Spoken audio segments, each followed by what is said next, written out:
پرې روان دي. نو راځئ درنو لیدونکو چې د عالم خان پکتیاوال په خواږه غږ کې دغه لومړنی کلام اورو، لا دې زموږ خپرونه هم دوام لري.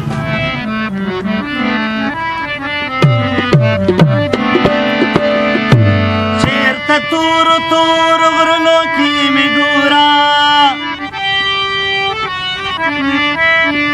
او دا وطن په ګړنګونو کې مې ګورا نو زه مجلل په پښتنو باندې مین یوی بس د خاوره په کورونو کې مې ګورا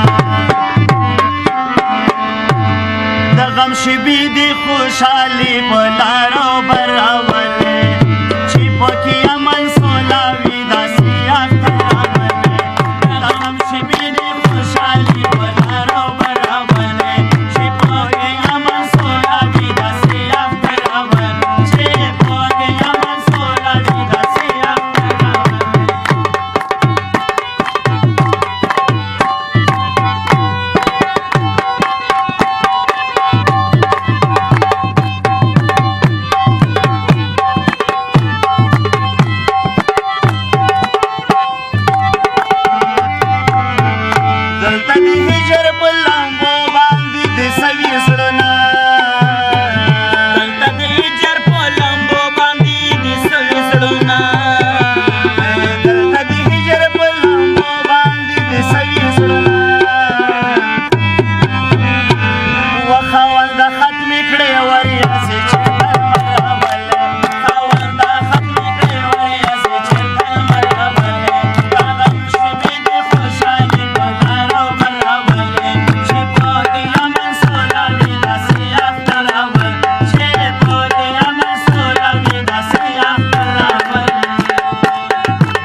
وایي مینه په تلو راتلو زیاتېږي، کله راځه کله به زه درځم میینه. ډېره زیاته مننه له ښاغلي اسحاق پکتیاوال او ورسره بل ګران ملګری ښاغلی عالم خان پکتیاوال، له دوی دواړو مننه کوو چې تر دمګړې زموږ درنو لیدونکي خوشحاله وساتل. پکتیاوال صاحب دا چې ډېره خوښه به هم د ځان نه کوي، موږ ته به هم یو څه وایي. نو ما خو خوښه وه وړاندې چې یوه غرنۍ سندره ووایو، نو دا چې په منځ کې راغله تاسو اراده لرئ یا مقصد وخت لرئ چې دغه غرنۍ سندره راته وړاندې کړئ؟ ډېر وخت نه نو سو دې غرنۍ سندرې، فقط یو دوه کړۍ ور واچول، هغې وروسته چې کومه وطني سندره وي یا کلیوالي رنګ وي هغه به م واورو.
کلیوال ورته خوږې سندرې کړم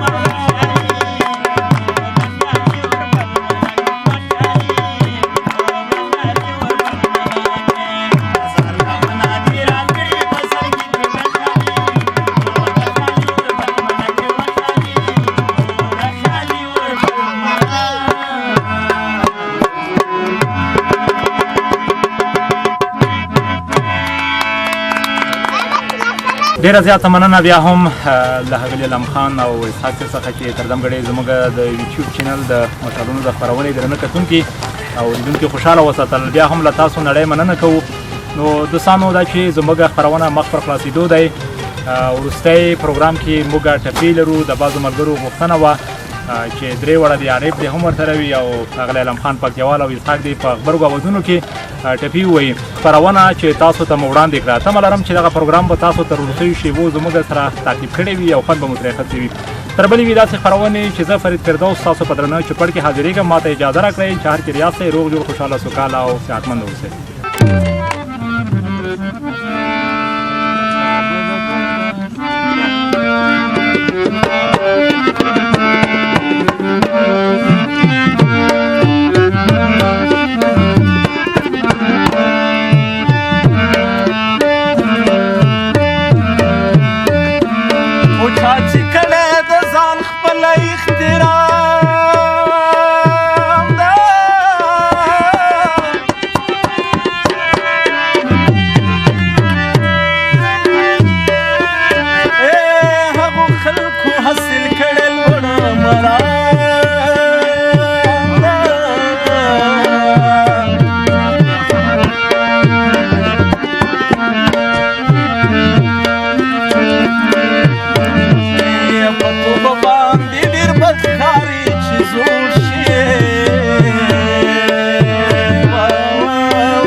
Sorry.